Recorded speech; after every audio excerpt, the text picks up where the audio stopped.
Hello friends, आप सभी का मेरे YouTube channel go through fine art में बहुत स्वागत है। Friends, please go through fine art को सब्सक्राइब करके बेल आइकन प्रेस कर लें ताकि वीडियो की नोटिफिकेशंस आपको मिलती रहे।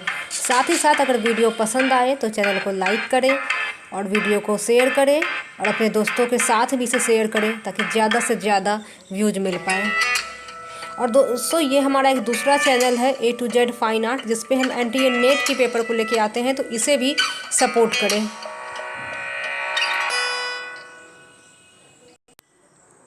फ्रेंड्स, आज मैं आप लोग के साथ एक नई वीडियो लाई हूँ जिसमें हम बुक के बारे में चर्चा करेंगे और बुक के बारे में एक डिफरेंट प्रकार से मैं बात करूँगी जो आप लोग को एकदम ही अलग लगेगा। सबसे पहले तो मैं बुक के बारे में ये बताऊँगी कि बुक परचेस नहीं करना है, बुक परचेस नहीं करना है। अब आप कहेंगे कि मैम, हम तो हमेशा पूछते हैं इसके लिए कौन सा बुक परचेस करें, इसके लिए कौन सा बुक परचेस करें, और आज आप कह रहे हैं कि बुक ही परचेस नहीं करना। तो यस, हम आज आप लोग को बताएंगे कि बुक कैसे नहीं ख़रीदना है। जैसे कि हम पहले बताए थे कि ये बुक खरीद लीजिए NTA UGC नेट के लिए, ये बुक खरीदिए KVS के लिए, ये बुक खरीदिए UGC नेट के लिए, ये बुक खरीदिए TGT PGT के लिए। बट आज हम आपको एकदम टू दी पॉइंट ये बात बताएंगे कि कौन से चीज़ों के लिए कौन सी अप्रोप्रिएट बुक खरीदनी चाहिए। और जो बुक मैं आप लोग को बताती हूँ या फिर आप लोग डेस्परेट रहते हैं जानने के लिए हिंदी में बुक बताइए, तो मुझे दुर्भाग्यवश आप लोग को कुछ बुक रिकमेंड करना पड़ता है। बट जब आप लोग बाद में मैं वही 2-3 बुक रिकमेंड करूँगी तो आपको लगेगा कि अरे ये क्या है, ये तो सब एक ही जैसा है। तो आज हम बुक खरीदने के लिए आप लोग को ये भी बताएं कि बुक को कैसे सिलेक्ट करना है, कैसे खरीदना है, और बुक हम कितने कम से कम खरीदें, ना के बराबर हम बुक खरीदेंगे और अपनी हम प्रिपरेशन ज़्यादा से ज़्यादा करेंगे। फ्रेंड्स, ये एक अनदर चैनल है A to Z fine art visual art, इसका नाम है। इस पर NTA नेट के पेपर 1 की तैयारी करवाई जाती है। प्लीज़ इसे भी आप लोग जाके सब्सक्राइब कर लें ताकि जैसे ही मैं वीडियो अपलोड करूं आपको उसका नोटिफिकेशंस मिल जाए।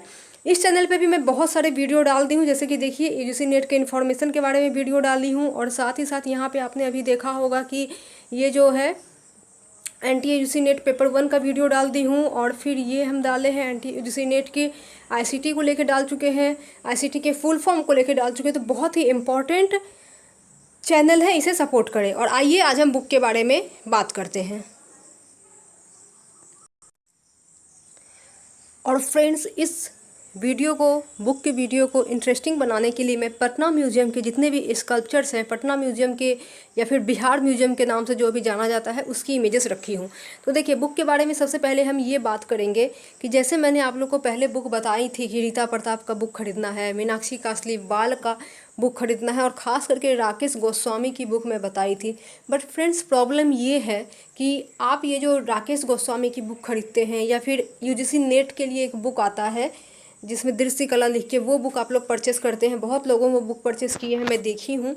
और आप लोग ऐसे भी बुक होते हैं जिसके ऊपर सिर्फ लिखा रहता है KVS NVS TGT PGT DSSB NTA UGC net HTET RPSC ऐसे, और वो कोई भी अननोन ऑथर होते हैं। अननोन ऑथर कहने का मतलब कि वो रिनाउंड ऑथर नहीं होते हैं, उनका नाम नहीं होता। जैसे Rakesh Goswami, he is not renowned as well.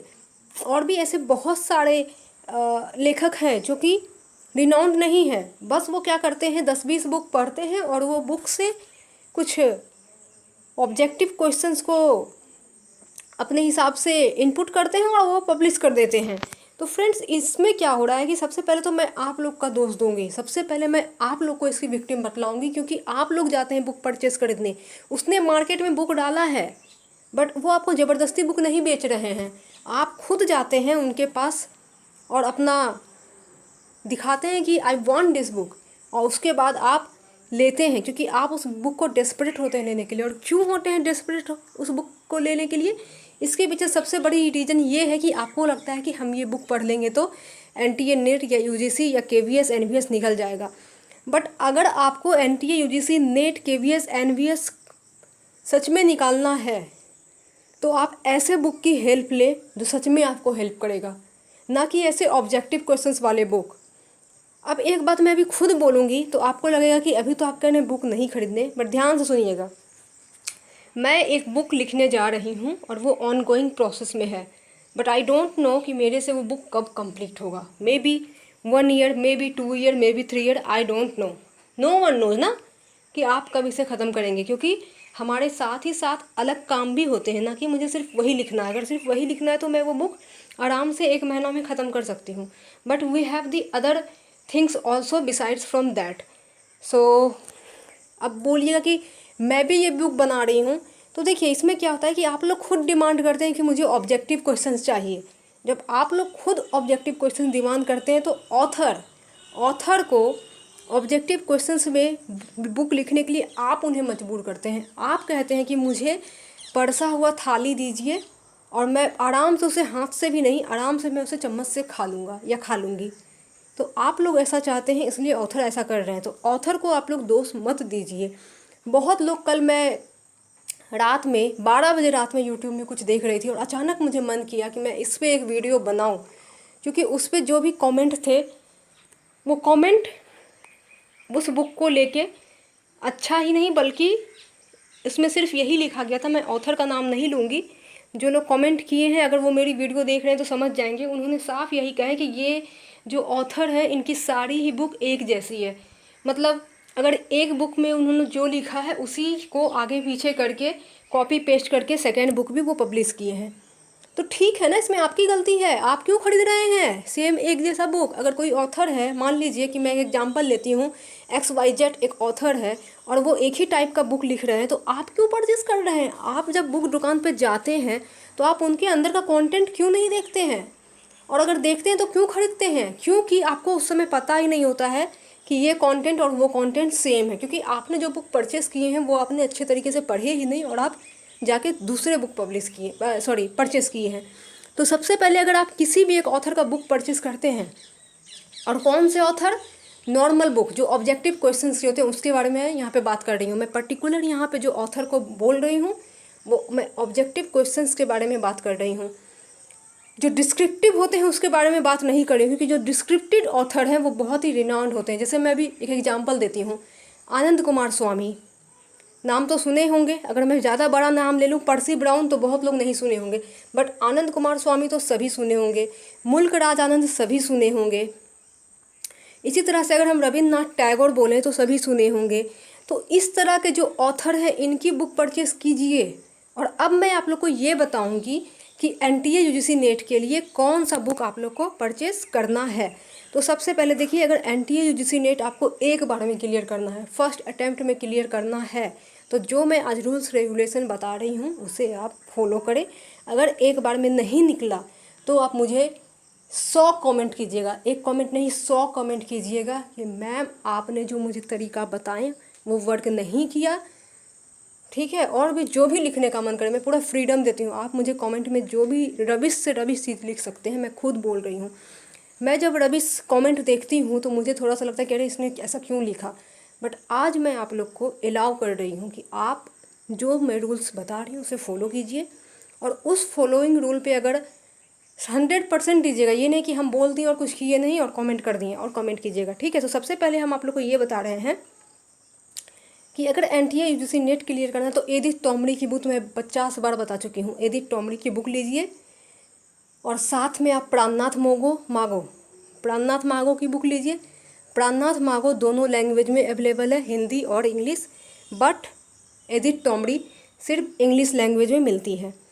अब यहाँ पे बात ये आती है कि हिंदी वाले यहाँ पे प्रॉब्लम में फंस जाते हैं, जिन्हें इंग्लिश नहीं समझ में आती है। वो जाके ये अननोन ऑथर जो होते हैं, छोटे मोटे जो ऑथर होते हैं जो कि ऑब्जेक्टिव टाइप के क्वेश्चंस पब्लिश करते हैं, वो लोग हिंदी वाली बुक खरीदते हैं। कोई भी जो इंग्लिश मीडियम में पढ़ रहा होगा, मुझे नहीं लगता है कि वो हिंदी बुक ऑब्जेक्टिव क्वेश्चंस वाला खरीदेगा। तो आप लोग के लिए कोई ऑप्शन नहीं बच जाता है, तब आप लोग जाके ये बुक खरीदते हैं। तो यहाँ पे मैं बोलूँगी कि अगर ख़रीदते हैं तो बुक को अंदर कंटेंट देखें कि इनके अंदर क्या कंटेंट है। और एक ऑथर को अगर आप परचेस कर लिए हैं तो उनके ऑब्जेक्टिव को मतलब ख़रीदिए ही मत। कोई तुक ही नहीं बनता है ख़रीदने का, क्योंकि उनमें सब चीज़ वही लिखा हुआ होगा जो पहले लिखा हुआ होगा। उसमें हो सकता है कि अगर 5000 क्वेश्चन है तो उसमें से 500 क्वेश्चन अलग होंगे, बट 4500 क्वेश्चन जो रिमेनिंग है वो सब सेम ही रहेगा उल्टा पुल्टा करके। तो ये बात को तो सबसे पहले समझ लीजिए कि अगर एक ऑथर आप अननोन ऑथर का मतलब मैं नाम नहीं लूँगी क्योंकि नाम लेने से एक प्रॉब्लम हो सकती है। अननोन ऑथर का मतलब मैं यही कह रही हूँ जो ऑब्जेक्टिव क्वेश्चंस के बुक बनाते हैं, उनकी बुक एक से ज़्यादा मत लीजिए। और अगर लेते हैं दूसरी बुक तो पहले एक बुक को पढ़ के फिनिश कीजिए और बुक दुकान पर जाके उनके वो दूसरे बुक को देखिए कि क्या उसमें सिमिलरिटीज़ है और क्या वेरिएशंस है, कुछ अलग है या फिर सेम ही चीज़ है। अगर सेम चीज़ है तो पैसे बर्बाद मत कीजिए। और एक बुक ऑब्जेक्टिव क्वेश्चंस की जो आती है 150 रुपये से स्टार्ट होके 300 350 तक की आती है। नेक्स्ट टॉपिक पे हम चलते हैं KVS NVS के लिए। और NTA नेट के लिए मैं ये बता दूं कि आप लोग पुराने 10 साल के क्वेश्चंस पेपर सॉल्व कीजिए। 10 साल के क्वेश्चंस पेपर पूरा सॉल्व कीजिए, अच्छे से सॉल्व करना है। ये नहीं कि हाँ अच्छा इसका ये होगा, मान लीजिए कि क्लाउड मोने तो क्लाउड मोने का लिली, ऐसे देख के नहीं, आंसर शीट देख के नहीं, इसको सॉल्व करना है। सॉल्व करने का मतलब अलग होता है और देखना अलग। सॉल्व करने का मतलब होता है जब आप एग्जाम में बैठते हैं और एक पेपर आपको मिलता है और आप उसे सॉल्व करते हैं, वही काम आपको घर में बैठ के करना है। 10 साल के पेपर को सेम प्रोसेस में आपको वही काम करना है, आपको बनाना है, सॉल्व करना है, ना कि अच्छा आंसर बुक ले लिए इसका आंसर ये, इसका आंसर ये, ऐसे पढ़ना नहीं है। सॉल्व कीजिए उसको और सॉल्व करने के बाद फिर सॉल्व कीजिए। फिर सॉल्व इसलिए करना है कि अगर पहला बार 50 गलती हुआ है 100 क्वेश्चंस में से, फॉर एग्जांपल 100 क्वेश्चंस में से आप 50 गलती कर लिए हैं तो वो 50 को याद कीजिए पहले कि अच्छा ये 50 क्वेश्चंस गलती हुआ है, इसे हम याद किए। और ये 50 को याद करने के बाद फिर से उसे सॉल्व कीजिए, तब जाके वो आपकी गलती ठीक होगी। अब हम बात करेंगे KVS NVS के बारे में। तो KVS NVS मोटा मोटी सेम है। KVS NVS मोटा मोटी सेम है। इसका सिर्फ फर्स्ट पेपर थोड़ा अलग होता है, क्योंकि फर्स्ट पेपर इसलिए अलग होता है क्योंकि KVS में कंप्यूटर पूछा जाता है और NVS में कंप्यूटर से क्वेश्चंस नहीं होते हैं।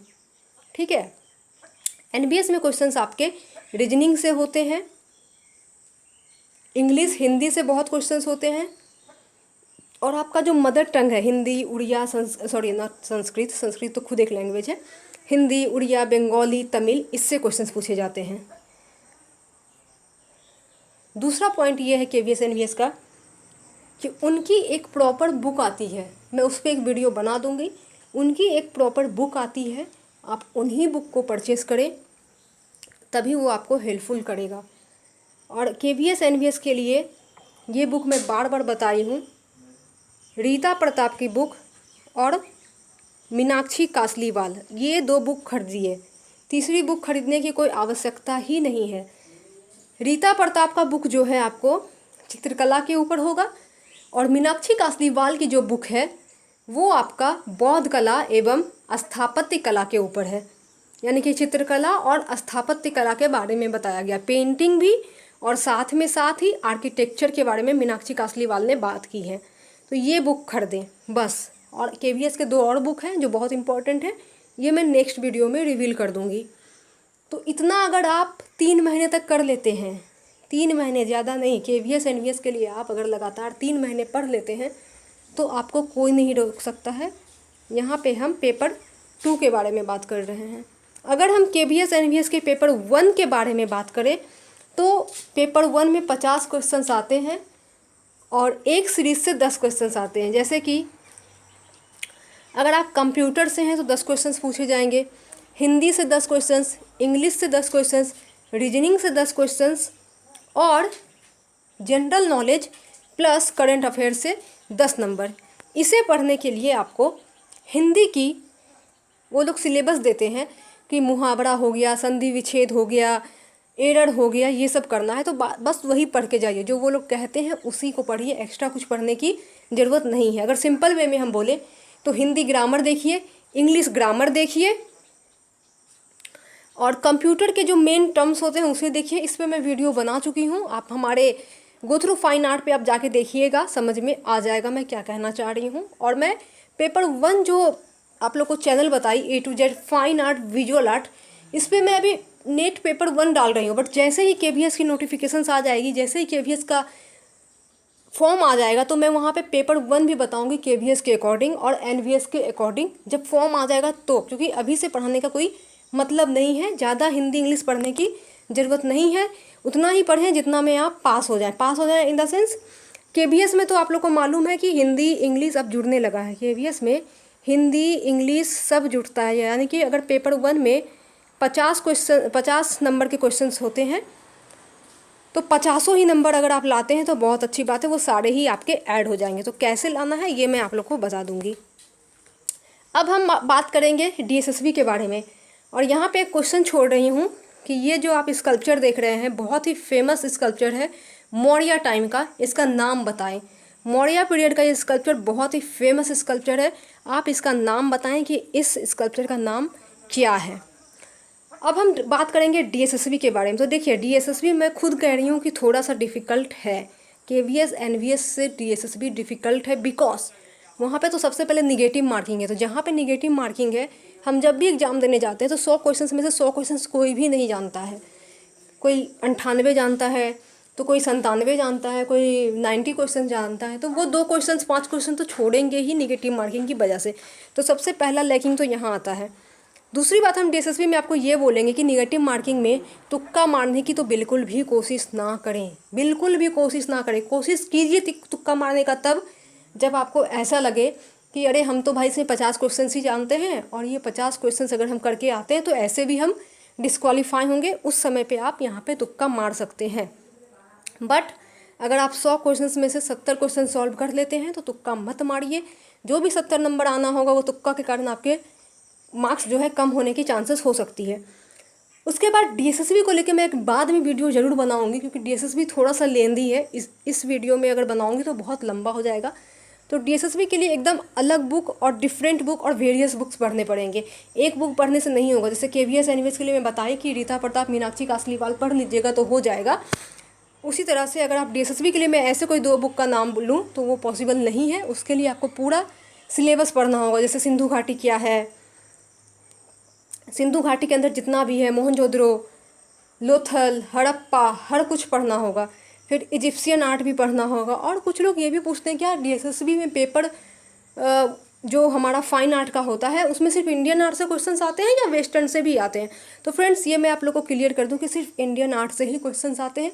1-2 क्वेश्चंस हो सके तो वेस्टर्न से पूछा जाता है, बट ना के बराबर रहता ही नहीं है। एक आध क्वेश्चन अगर गलती से दे दे तो दे दे। आपको डीएसएसबी में पेपर इससे ही पूछे जाते हैं और बहुत अंदर से पूछा जाता है, बहुत डिफरेंट क्वेश्चंस रहता है। ठीक है, अब हम बात करेंगे टीजीटी, पीजीटी, एचटीईटी, आरपीएससी। तो टीजीटी पीजीटी भी सेम है, ज़्यादा डिफिकल्ट नहीं है, केवीएस एनवीएस की तरह ही एग्जाम होता है। और जहाँ का भी आप टीजीटी दे रहे हैं, अगर यूपी का दे रहे हैं एग्जाम तो यूपी से कुछ क्वेश्चंस पूछे जाएंगे, वहाँ का जो आर्टिस्ट है उससे क्वेश्चंस पूछे जाएंगे। जैसे कि लास्ट टाइम जब वहाँ का टीजीटी का एग्जाम हुआ था, यूपी टीजीटी का, तो वहाँ पे पूछा गया था कि अवधेश मिश्र के काम को लेके पूछा गया था, जय कृष्ण अग्रवाल सर के काम को लेके पूछा गया था। तो जहाँ का भी आप स्टेट एग्जाम अगर दे रहे हैं, अगर बिहार का दे रहे हैं तो बिहार के जैसे श्याम शर्मा सर हैं, बहुत नाम है उनका ग्राफिक्स में, तो उनको ज़रूर पढ़ के जाएं। अगर छत्तीसगढ़ का आप एग्ज़ाम दे रहे हैं या भोपाल का दे रहे हैं तो वहाँ पे जैसे कि वाई से नाम है, जो बिहार ललित कला बिहार म्यूजियम के चेयरमैन भी रह चुके हैं, मुझे भी नाम नहीं याद आ रहा है। एनीवे, सो जहाँ का भी आप एग्ज़ाम दे रहे हैं वहाँ के चीज़ों को, वहाँ के आर्ट को ज़रूर पढ़ के जाएं। अब अगर हम एचटीईटी की बात करें, यानी कि हरियाणा एग्ज़ाम के बारे में, हरियाणा की आर्ट टेस्ट के बारे में, तो वहाँ पे भी सेम है।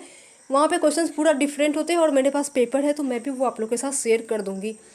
आरपीएससी का भी सेम है। आरपीएससी का भी मैं पेपर देखी आर्ट को लेके, तो थोड़ा सा अलग रहता है और बहुत ज़्यादा राजस्थान से क्वेश्चंस होते हैं। जैसे कि राजस्थान का ये मंदिर कहाँ है, राजस्थान के ये आर्किटेक्चर कहाँ है, राजस्थान के कुछ फोक आर्ट हैं उनके बारे में पूछा जाता है, राजस्थान के आर्टिस्ट के बारे में पूछा जाता है, राजस्थान में ढेरों म्यूजियम है उनके बारे में पूछा जाता है।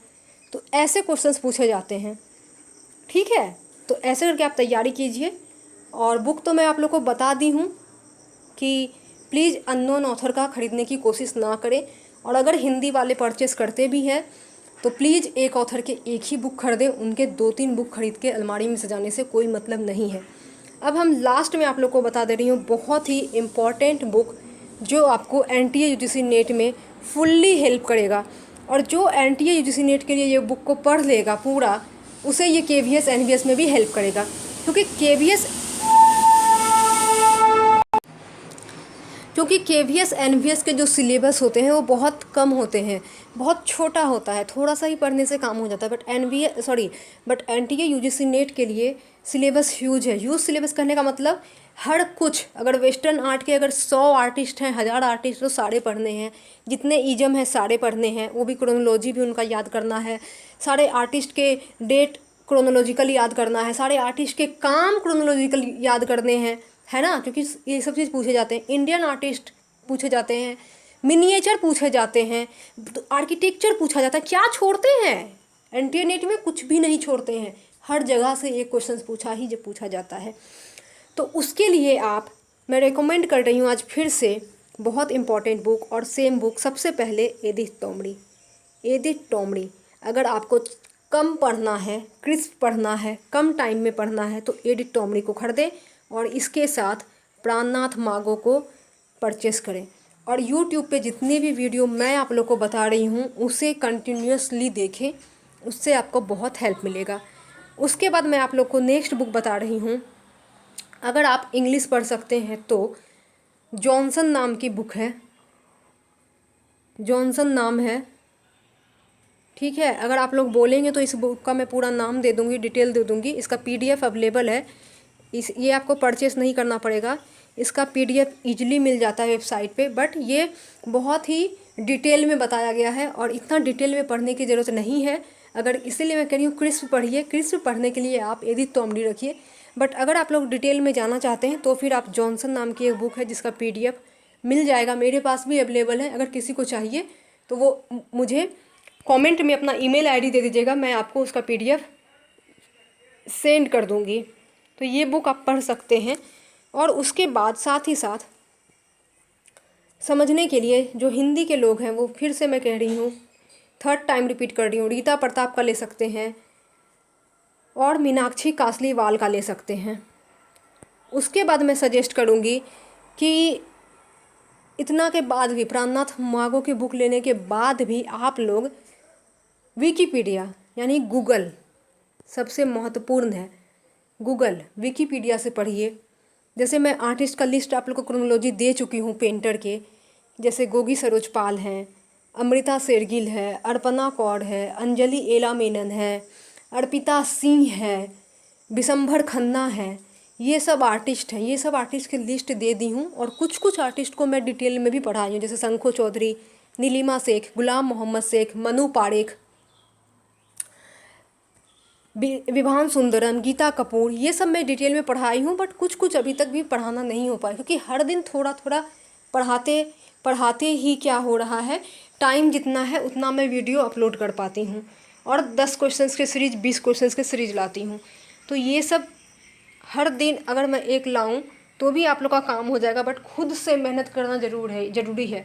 जब तक आप सेल्फ स्टडी नहीं करेंगे, मैं लिख के दे देती हूँ कि किसी का कोई एग्ज़ाम नहीं निकलेगा। सुनने में बुरा लग रहा होगा बट ये फैक्ट है। जब तक आप सेल्फ स्टडी नहीं करेंगे आप लोग का एग्ज़ाम नहीं निकलने वाला है। सेल्फ स्टडी कीजिए। आज मैं आप लोग को 2 पॉइंट बहुत इंपॉर्टेंट बता रही हूँ। एक तो सेल्फ स्टडी करना बहुत ज़रूरी है और दूसरी बात सेल्फ नोट्स यानी खुद का नोट्स। अब नोट्स का मतलब कुछ भी हो सकता है। जैसे आप अगर मेरे ही वीडियो से पढ़ रहे हैं तो इससे ही आप नोट्स बनाइए। अगर आप विकिपीडिया से पढ़ रहे हैं तो वहाँ से नोट्स बनाइए। अगर आप बुक से पढ़ रहे हैं तो वहाँ से नोट्स बनाइए। ऐसा नहीं है कि यूट्यूब से आप नोट्स नहीं बना सकते, बट खुद का नोट्स बनाइए। विदाउट नोट्स बनाए आप सोचेंगे कि सिर्फ आप हमारी वीडियो को सुन ले और आप एग्ज़ाम पास कर जाएंगे, ऐसा नहीं होगा। तो ये 2 चीज़ अपने नोटबुक में आज डालिए कि सेल्फ स्टडी और सेल्फ नोट्स बनाना बहुत ज़रूरी है किसी भी एग्ज़ाम को क्रैक करने के लिए। कोई भी एग्ज़ाम हो, NBS, KVS, TGT, UGC net, any exam. और यहाँ पे मैं वीडियो अब समाप्त करना चाहूँगी। बहुत सारी चीज़ बोलने को है, बट अगर बोलते रहूँगी तो ये 2 घंटा, 3 घंटा, 4 घंटा में भी ख़त्म नहीं होगा। मैं एक क्रिस्प वीडियो लेके आई थी सिर्फ ये बताने के लिए कि आप लोग को बुक नहीं ख़रीदना है, पैसे वेस्ट नहीं करने हैं बुक पे, और अगर करने हैं तो ऐसे बुक खरीदिए जो आपको लाइफ टाइम हेल्प करे। तो आशा करती हूँ फ्रेंड्स कि वीडियो पसंद आई होंगी और घर बैठे साथ ही साथ देखिए बिहार म्यूज़ियम भी मैं आप लोग को विजिट करवा दी। ये सारे ही जो पिक है मेरे द्वारा खींचा गया है, मैं खुद 2019 में बिहार म्यूज़ियम गई थी घूमने के लिए, तो वहाँ से कुछ इमेजेस लाई थी कि आप लोग के साथ शेयर करूँगी और आप लोग को दिखाऊंगी। तो इस वीडियो के थ्रू आज मैं ये भी पूरा कर दी। तो friends, please do like, share and subscribe my YouTube channel go through fine art, and my other channel is A to Z Fine Art Visual Art for Anti-UGC NET Paper 1. So please subscribe both of the channels and stay tuned and stay connected with me. आज की video कैसी लगी है please comment करके बताएं, क्योंकि बहुत time निकाल के मैं आप लोग के लिए ये वीडियो बनाई हूँ। आज मुझे ये वीडियो नहीं अपलोड करना था, बल्कि आज मुझे आप लोग के साथ क्वेश्चन सीरीज बनाने थे जो रेडी है, बट ये मुझे लगा कि बहुत इम्पॉर्टेंट है आप लोग को बताना कि बुक कैसे परचेस करना है और कितना करना है, इसीलिए ये वीडियो बनाई हूँ। Bye bye, take care, see you soon and have a nice day.